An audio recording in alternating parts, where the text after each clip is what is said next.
next Prime Minister of Canada, next Opposition Leader of Canada. Thank you so much, everybody. Thank you. Thank you. Assalamu alaikum. Great to be with you, and what incredible time. Please sit down, relax, enjoy yourselves. I'll try to speak quickly so that we can get to the real reason for this event, which is, of course, to enjoy some of the incredible and irresistible food we have waiting for us. But I note that the timing of my entrance. I walked in, and just as I walked in, Pakistan won, right? It's funny. Last week, I was invited to an event in the Indian community, and I walked in, and India won. The moral of the story is that if you want your team to win in cricket, you have to invite me to your party. It is great to be with my wonderful friend. What if both invite them, what happens? Oh, that's a tricky. Well, then we'll have to have the party together, and then the game will be a tie. No. Yeah. For the finals. For the final, when it really counts. It's great to be with Ishaq, wonderful brother. Of course, in our tradition, we call that name Isaac. My name is Pierre, which is Peter, or Butros, right? Butros? Yeah. Did I pronounce that right? So, but we have all the same names, right? Yes. You have Moses, Musa. David is Dawood in Arabic. Jesus, Isa. Daniel, what is Daniel? Daniel. Oh, Daniel. Okay, I'm not going to say it. Daniel. Daniel is Daniel, David is Daud, Adam is Adam. Adam. So the point of all of this is that we share the same traditions. We all come from the same place, and we all have the same dreams for our families and for our communities. And that is the great thing about Canada. It doesn't, my parents taught me this. I was adopted. My mother was a 16-year-old when she gave birth to me, and her mother had just died, so she put me up to adoption for two teachers. And they taught me something very important. It doesn't matter where you come from. It matters where you're going. It doesn't matter who you knew. It matters what you can do.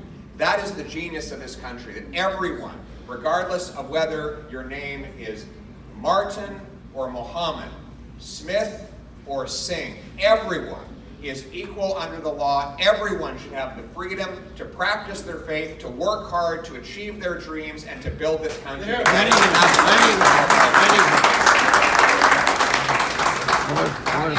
Unfortunately, lately, many of those dreams have been melting into worry. With 40-year high in inflation, we have single mothers who are pouring water in their children's milk because they cannot afford groceries. We have workers who can't afford to get to their jobs because of $1.50 a liter gas. We have 35-year-olds living in their parents' basements because house prices have doubled under Justin Trudeau. Why is this happening? Well, the cost of government is driving up the cost of living. $500 billion of inflationary deficits mean more money buying fewer goods. Inflationary taxes that go up and up and up are driving up the cost of businesses to provide us with our food, our fuel, and with our other essentials. The more Trudeau spends, the more things cost. It's just inflation, inflation caused by Justin Trudeau. Meanwhile, we have hardworking people shut out of opportunity. I think of the countless immigrant doctors who are banned from working in their profession because they cannot get a license to practice, right?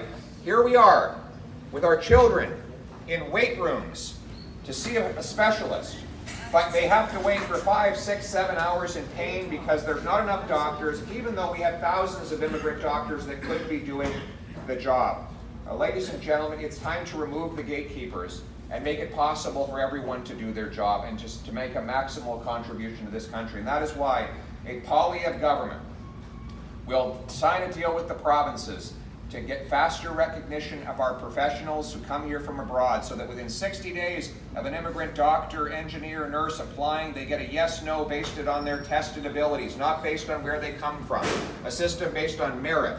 And that those immigrants who are going to come to Canada to work in a profession can begin getting licensed before they even arrive, so they can hit the ground running in their job when they get here. And for those who fall just short of the Canadian standard, we should provide 30,000 small study loans to help them take time off work study up to the Canadian standard, get licensed so we get more doctors, more nurses, more engineers, more big, powerful, inflation-proof paychecks for our brilliant immigrants. That's what we're going to do.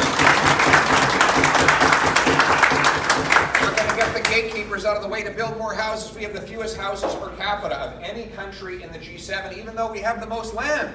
Why? Because it can take 3, 4, 5 years just to get a building permit in this country.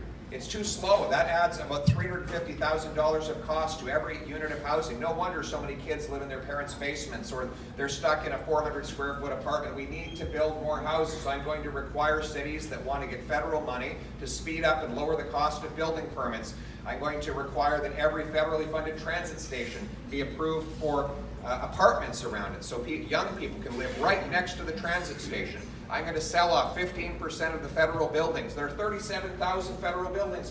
Many are underutilized. Sell them off, turn them into housing, use the money we raise to pay down our debt so that we can have millions of new homes in this country and it can be affordable once again to put a roof over your head. And finally, yes,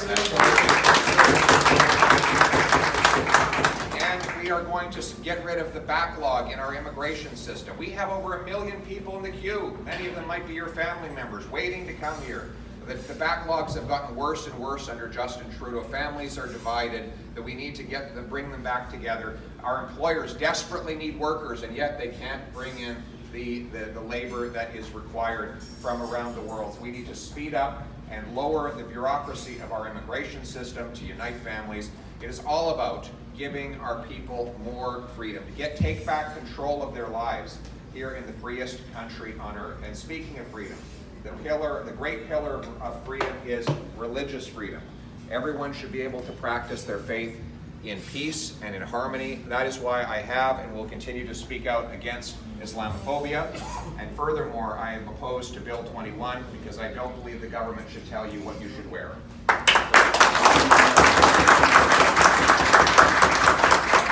So I want to thank all of my many friends up here who have helped so much, my brothers on this stage. I know that everyone's already been personally thanked, so I don't want to go through the entire list, but I appreciate each and every one of you. You are precious to me, and you are precious to the future of our wonderful country. In the words of the great Canadian Prime Minister John D. Baker, who gave us our Bill of Rights, I am a Canadian, a free Canadian, free to speak without fear, free to worship God in my own way, free to stand for what I think right, free to oppose what I believe wrong, free to choose those who shall govern my country. It is this heritage of freedom I pledge to uphold for myself and for all of mankind. Thank you very much. Great to be here.